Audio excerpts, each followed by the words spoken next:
What's good, y'all? It's your boy Sam, and today we have the Google Fitbit Air right here. We're going to be doing a full review. I've got mine here in the obsidian color. Now, if you don't know what this is, Google just dropped their brand new fitness tracker called the Fitbit Air. And the whole thing about this device is it has no screen. It is just a pebble that sits on your wrist and just quietly tracks everything. It takes 7 days to fully calibrate, and I just hit that 7-day mark. So this is the real deal review.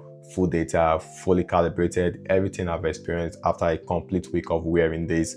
And the big conversation around this tracker is this Google's answer to Whoop, a $100 device going up against a $200 a year subscription. We are going over all of it: the sleep tracking, the health features, the app, the battery life, the Whoop comparison, and who should buy this and who shouldn't buy this. So let's dive into it. Now let's talk about the design. It is very tiny. It weighs about 12 grams, and that is less than an AirPod.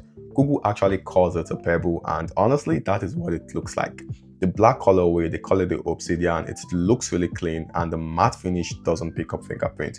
It doesn't really scream fitness tracker. It's subtle, and honestly, people didn't even realize I was wearing a fitness tracker because it kind of looks like just a band. And the whole idea about making it screenless is because Google said a lot of people find fitness tracker too bulky, too complicated, too distracting. So they stripped everything back, just pure health tracking, no distraction. And once you get that mindset, it all clicks. So let's talk about the sleep tracking, because this is honestly one of my favorite things about this device.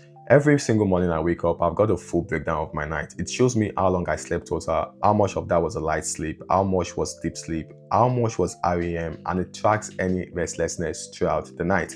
And because this thing weighs literally nothing, I actually keep it on when I sleep. And that's the problem with most smartwatches. You take them off at night because they are too bulky or the screen lights up. But with this, you actually forget it's there. And then it gives you a sleep score in the morning. So you wake up and it's like, okay, 82 out of 100. And if your sleep score is low, it doesn't just leave you hanging. It actually tells you why. Like, your restlessness was high, you had less deep sleep than usual, and here are some things that might be causing it. And then there's the smart wake alarm. This one is actually very cool. You set an alarm, and instead of just blasting you awake at exactly that time, it wakes you within a 30-minute window, but it picks the moment when you are in your lightest sleep, so you can wake up feeling way less groggy. You can set the vibration from mild all the way to strong, and you can adjust the intensity however you want. Honestly, I'm someone who sleeps very, very deep. So the first time I tried it, it didn't even wake me up. So the next day, I had to go to the settings and I set it to like an high vibration, and yeah, like it was buzzing me and I had to get out of bed, which was really, really, really cool. Okay, so beyond sleep, let's talk about what else this thing tracks. It tracks your heart rate. It tracks this all day, not just during workout, like all day. So I can look back and see what my heart rate was doing at any point during the day. It also tracks your blood oxygen. It tracks your SpO2 while you sleep. This shows you how well you are actually recovering overnight. It also tracks your HRV, which is your heart rate variability. Basically, the higher this number is, the more recovered your body is. This is a big deal if you work out a lot. It also tracks your skin temperature. It tracks the changes in your body temperature overnight, and also your AFib detection. So this can actually detect if your heart is beating irregularly, and it will send you an alert on a $99 tracker. And honestly, that's crazy to me. And then it tracks your steps, your calories, your step count, how many calories you burn throughout the day.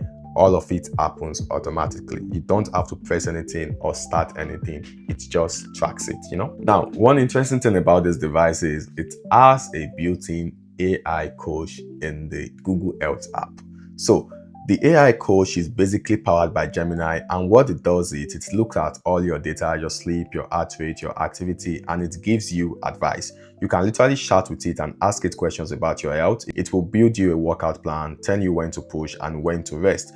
But I want to be honest with you, the AI coach is cool, but you don't really need it. The tracking by itself is already really good without the coach. The coach is just a bonus. Now, one thing I really love is you can take a picture of your food and send it to the AI coach, and it logs all the calories and food for you automatically. So like, you just add lunch, you take a quick photo and you're done. So you don't have to sit there still typing in every single thing you ate, and that makes it really convenient. And every morning, the app gives you a readiness score. It looks at how you slept, your heart rate overnight, your HRV, and it basically tells you today is a good day to go hard, or today you should take it easy. And honestly, I check that every single morning, because when I wake up in the morning, it gives me my readiness score, and it is actually kind of accurate, because then I feel restless. I feel very tired knowing I didn't have enough sleep the night before, and I prepare myself to sleep early the following day so I can get enough sleep, you know. All right, so let's talk about Whoop, because everyone keeps bringing up this question. Should I buy the Whoop? Should I switch to the Whoop? Should I switch to the Google Fitbit Air? And you know, the comparison, what's the difference? Should I switch from my Whoop to the Fitbit Air, or should I get the Fitbit Air instead of the Whoop? So honestly, here's the big difference. With Whoop, you have to pay about $199 a year just to use the device. Like before you even track one step, you've already paid $199, and you keep paying that every single year. The Fitbit Air is $99 one-time payment. You don't need a subscription. It tracks your sleep, heart rate, steps, calories, and blood oxygen. And all of that is completely free and forever. You pay once and that's it. It's only if you want the AI coach, then you have to pay about $9 every single month, and you don't even need the AI coach. Like it's just $9, and it already comes with free 3-month subscription. So you can decide if you want to keep using it or you don't want to keep using it. So honestly, after everything, is the Fitbit Air the same as the Whoop? No. Whoop goes really deep for serious athletes, but for most people, regular people, the Fitbit Air does everything you need. And for $99 compared to $199 every year, that's not even close. The Fitbit Air is definitely worth every penny because you own it for life. The Whoop, whenever you stop paying the subscription, then you can't use it anymore. The band is free, but you have to pay the subscription. So like there's no point, honestly. You can just stick to the Google Fitbit Air. Also, let's talk about the battery life, and this is my own honest opinion about the battery life depending on how I've been using it. It charges really fast, but when you are using the Google Fitbit Air, it lasts up to 7 days. Mine didn't last up to 7 days before I charged it again, because I got back home and I started charging mine when it was about 20-something%, but it was almost getting to the 7 days. So I feel like, yes, I would say 6 days. When you charge it to 100%, it would last up to 6 days, which is kind of good as well compared to the Whoop, whereby I think it's up to 12 or 14 days. But yeah, having it fully charged for 7 days is actually pretty solid, because you can come back home and charge it and you don't have to worry about that. Now, compared to the Whoop, whereby you have something whereby you can use to charge it while it being on your wrist, because most people don't like taking off the Whoop. They want to keep it on forever because they feel like when they take it off, they might miss tracking something. But like, I don't really know. Also, there's like a built-in power bank you can attach to the Whoop on your wrist, so it can charge while still tracking your health and everything. But the Fitbit Air doesn't have something like that. It's just a normal magnetic cable you attach to the back and then you let it charge.